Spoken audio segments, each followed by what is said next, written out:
collègues, honorables députés, chers invités à vos rangs, titres, grades et qualités. Monsieur le Premier ministre, la déclaration de politique générale que vous venez de faire devant notre auguste Assemblée, et ce conformément aux dispositions pertinentes de notre charte fondamentale, notamment à son article 55e, a indébutablement dessiné avec clarté et clairvoyance les réformes et les actions nécessaires pour bâtir un Sénégal à la pleine mesure des aspirations profondes et légitimes de ses citoyens. Elle s'inscrit en parfaite harmonie avec les ambitions du référentiel Sénégal 2050. L'Assemblée nationale, temple de la souveraineté du peuple, lieu par excellence du débat démocratique, s'engage pleinement à accompagner la vision de son Excellence, M. Bassirou Diomaye Diakhar Faye, président de la République, pour un Sénégal souverain, juste et prospère. Monsieur le Premier ministre, mes chers collègues, avant de nous projeter vers l'avenir, il est de notre devoir de saluer les figures emblématiques qui ont marqué l'histoire de notre Parlement. Parmi elles, feu le président Mamadou Dia occupe une place singulière.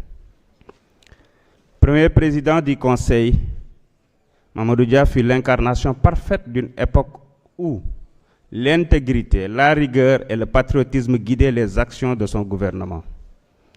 Son parcours exceptionnel depuis les bancs du Parlement français où il siégea comme député et sénateur avant l'indépendance, jusqu'à la structuration de l'État moderne du Sénégal demeure une source d'inspiration intarissable. En tant que chef du gouvernement, il a jeté les bases d'une gouvernance fondée sur l'équité, le développement durable et la justice sociale. Ce ne serait que justice de rendre un vibrant hommage à un homme qui a tout donné à la nation, un homme digne qui, malgré les épreuves, est resté constant dans son amour pour la patrie et le combat pour la souveraineté. Le président Mamadou Dia fut avant tout un homme d'État visionnaire, profondément attaché à la souveraineté et au progrès de notre nation. Son sacrifice personnel et politique est un appel à l'unité et à la responsabilité, et aussi un viatique pour notre génération. En honorant le président Dia, nous affirmons notre engagement à perpétuer son legs et son idéal d'un Sénégal souverain, juste, uni et prospère.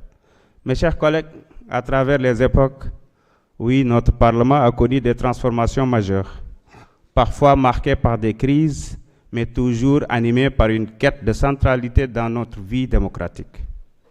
De Blaise Diagne à Lamine Gueye en passant par Léopold Sédar Senghor et jusqu'à notre époque, l'Assemblée a su évoluer.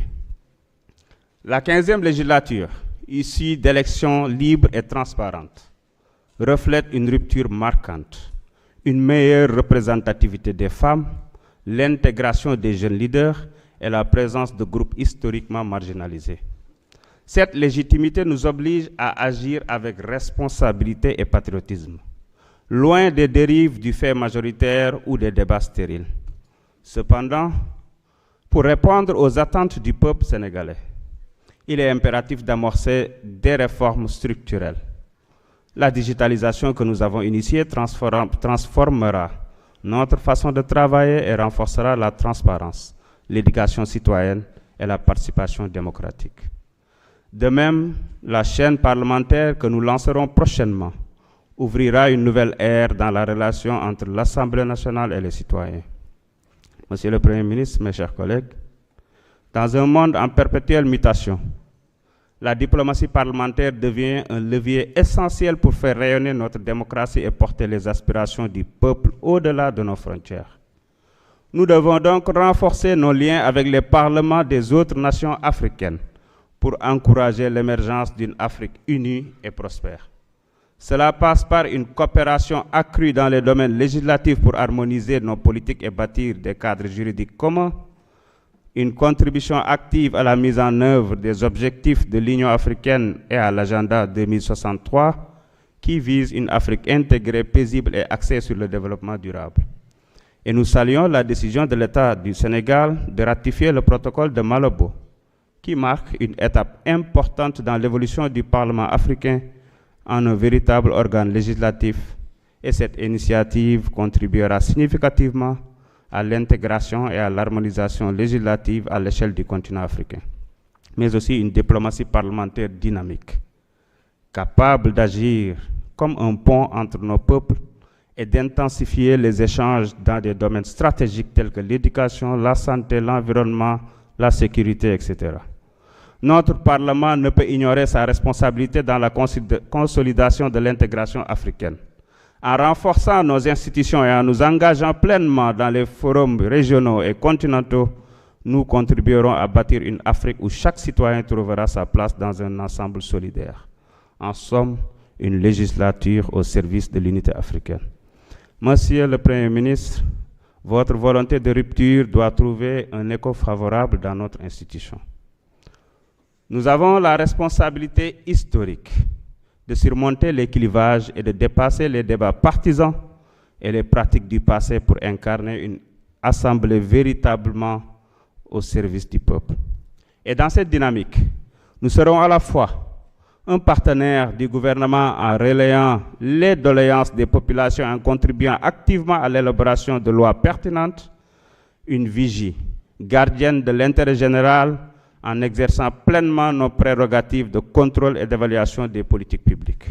Chaque décision que nous prenons doit refléter les aspirations légitimes de ceux qui nous ont confié leur voix.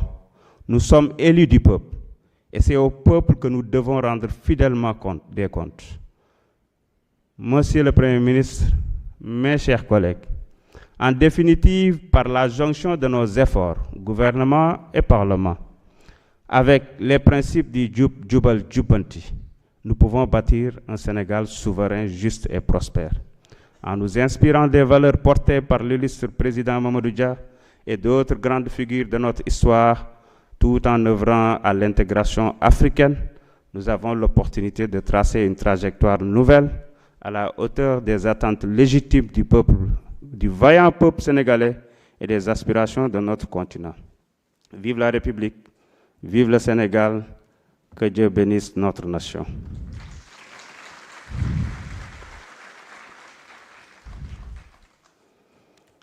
Mes chers collègues, l'ordre du jour étant épuisé, je